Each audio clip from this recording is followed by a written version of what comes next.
जय श्री जगन्नाथ जय ओडिशा महानाम मातृभाषा मो राजेश शतपथी आपण मानक स्वागत जनाऊँ महानाम साहित्य यूट्यूब चैनल को। कवि सम्राट उपेन्द्र भंजक कोटि ब्रह्मांड सुंदरी काव्यर एकादश छांद आज मु आलोचना करने को जाऊँगी। एकादश छांदरे रही दर्शनानुचिंता प्रसंग आ जहाँकि शंकराभरण रागरे रचित होईछि। तो गोटे गोटे करी आमे पद गुड़िक व्याख्या करवा। शुण रसिक सुजान आण मानसकु चतुर विधि दर्शन चातुरी रसकु अति चतुरी चतुर बसनिसी नेउछन्ति लोकने आतुर। शुण रसिक सुजान आण मानसकु चतुर विधि दर्शन चातुरी रसकु अति चतुरी चतुर बसनिसी नेउछन्ति लोकने आतुर। एठारे रसिकर अर्थ हेउछि रसग्राही बा रसग्राही श्रोता मानक उद्देश्य रे कवि एटा कहउछन्ति। सुजान अर्थात उत्तम ज्ञानी, चतुर विधि अर्थात कौशल रीति, चातुरी अर्थात कौशल, आउ चतुरी अर्थ बुद्धिमती, चतुर अर्थात बुद्धिमान, आतुर अर्थात व्याकुल। तो एठारे कवि कहउछन्ति आहे रसग्राही विज्ञ व्यक्ति माने शुण कौशल रीति रे जेउ दर्शन तहिर कौशल को मनरे विचार कर। अति बुद्धिमान और बुद्धिमती सही स्त्री पुरुष दुहे परस्पर दर्शन रे व्याकुल होई बसी बसी राति कटाउ थांती। माने नायक नायिका को देखिबा पई आ नायिका नायकर दर्शन पाइबा पई उभय सही चिंता रे व्याकुल हेकी रातिटा केमिति कटाउछंती सही कथा सुनिबा पई कवि ज्ञानी बा रसग्राही विज्ञ व्यक्ति माननकु कहउछंती।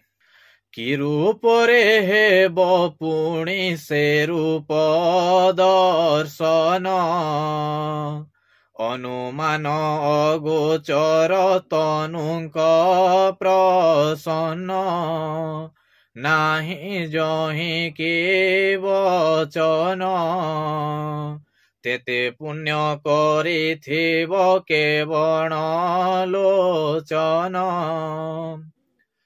कि रूपरे हेब पुणी से रूप दर्शन अनुमान अगोचर तनुक प्रसन्न नाही जहि कि वचन तेते पुण्य करिथिब केवण लोचन। तनुक अर्थात अंग मानक, प्रसन्न प्रफुल्लित शोभा।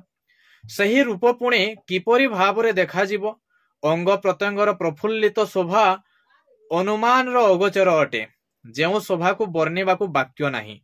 केउ आखि सही परि पुण्य करिथिबो जे सही सुंदर रूप को देखि पारिबो।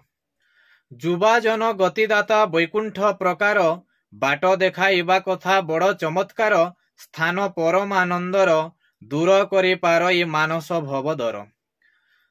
अर्थात एठारे कवि कहउछन्ति सही रूप युवक मानकर वैकुंठ परि गति मुक्ति दाता, किंतु सेठाकु बाट देखाइबा अति चमत्कार कथा ताहा परम आनंदर स्थान। मानस भव अर्थात कंदर्प, ताहा कंदर्पर भय को भी दूर करि पारे। वैकुंठ मध्य परमानंदर स्थान, आउ लोकंक मनर पाप जनित भय को सही वैकुंठ दूर करि पारे। ठीक सही बोले सही स्थान भी हेउछि परम आनंदर स्थान, आउ ताहा भी कंदर्पर भय दूर करि पारे। कोटि अंबुज को निंदु थिब से लपन चलने करिब सिना दंभ को कंपन डोला ज्ञान बुड़ाइब शिली मुख चलिबा शोभा को छड़ाइब। अंबुजर अर्थ हेउछि पद्म, लपनर अर्थ मुख, शिली मुख अर्थात भ्रमर।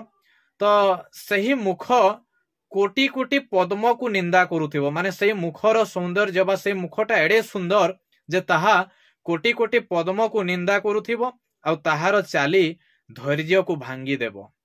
डोला ज्ञान बुड़ाई देबो एवं भ्रमर चलन शोभा को जिणिजिब। एई भली भाबरे कवि वर्णना करूछन्ति। तापरे कहउछन्ति कि दिसिब सुहास अलप प्रकाशरे बांधी नेब नयन को मोहन पाशरे भाल तिलक रम्य को श्रुति रे खोजिले न पाइब ता समकु। एठारे सुहास अर्थात सुंदर हस, भालर अर्थ हेउछि कपाल बा ललाट, आउ श्रुति रे अर्थात वेद रे।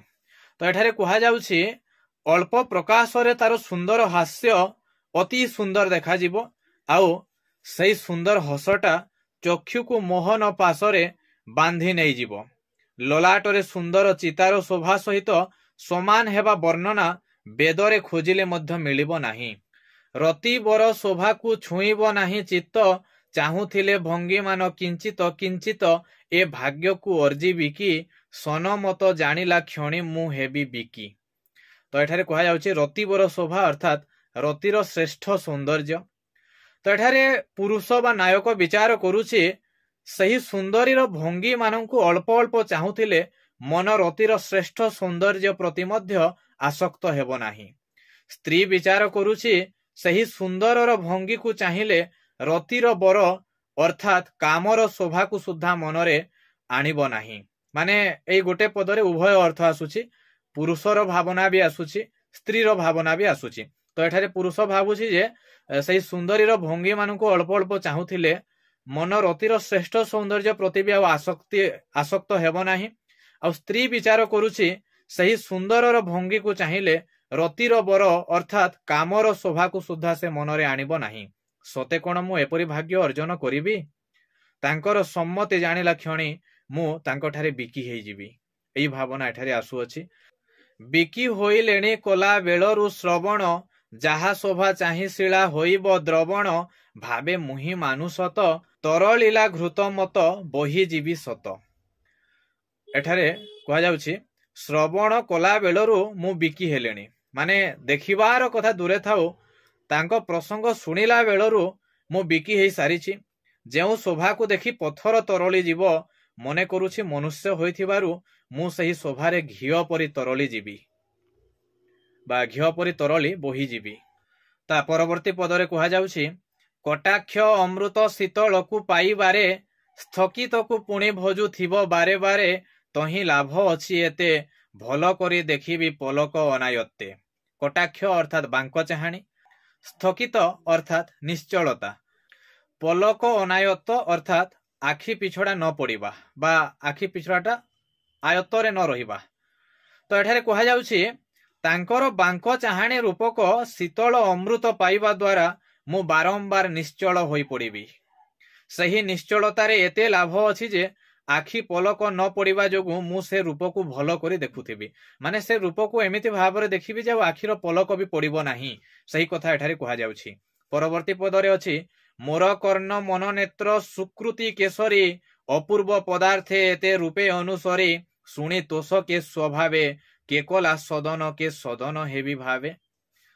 सुकृति अर्थात पुण्यात्मा केसरी अर्थात श्रेष्ठ। तो मोर कान मन और आखि पुण्यवंतों मध्य श्रेष्ठ अटंती माने मोर कान भी पुण्यवंत मोर आखि भी पुण्यवंत मोर मन भी पुण्यवंत कारण से माने सही अपूर्व पदार्थ को अनुसरण करी अछंती। स्वभाव कथा सुनी कर्ण संतुष्ट मन ताहा पाखरे घर करिला एवं आखि ताहार घर हेबा पई विचारिला।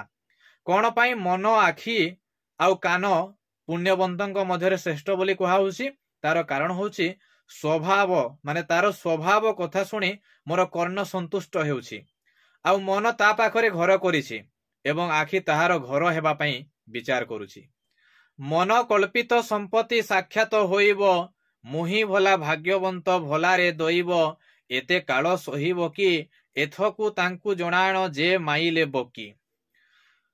मु कोन बड़ भाग्यवंत जे मो मनरे जहा कल्पित होइछि ताहा साक्षात हेबो माने एठारे पुणी गोटे प्रश्नवाची सृष्टि हेउछि जे मु कोन सतरे एते भाग्यवंत जे मु जहा कल्पना करूछि सेटा कोन सतरे साक्षात हेइ पारिबो। जदि साक्षात हुए तेबे काल सहिब तो बा काल सहिब कि एथि निमित्त जे बकासुरर स्त्री बकी अर्थात कोन बकी बकार स्त्री जे कि पुतना बकासुरर स्त्री पुतना को जे मारिथिले तांकु अर्थात श्रीकृष्ण को प्रार्थना करूअछि बोली एठारे कहा जाउछि। तेबे आजि पई एतिकी परवर्ती भिडियो रे पुणी एहार परवर्ती पद गुड़िक मु व्याख्या करिबि। तेबे एई भिडियोटी केमिति लागिला मतामत निश्चय देबे एवं अधिकरु अधिक शेयर करिवे। धन्यवाद।